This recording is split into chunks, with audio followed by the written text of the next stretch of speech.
عموماً لوگ 15ویں شعبان کے بعد اور رمضان المبارک میں زکوٰۃ ادا کرتے ہیں۔ حالانکہ مسئلہ تو یہ ہے، قانون تو یہ ہے کہ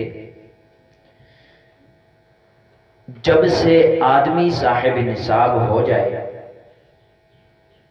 ٹھیک 1 سال بعد اسی وقت اسی دن اس پر زکوٰۃ لازم ہو جاتی ہے۔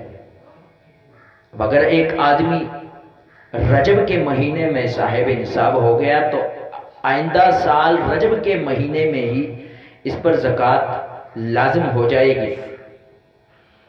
لیکن چونکہ لوگ عموماً 15ویں شعبان کے بعد اور رمضان المبارک میں زکوٰۃ ادا کرتے ہیں، اس لیے میں نے سوچا کہ اسی موضوع کو اختیار کر کے آپ کے سامنے زکوٰۃ کے متعلق کچھ گزارشات کر سکوں۔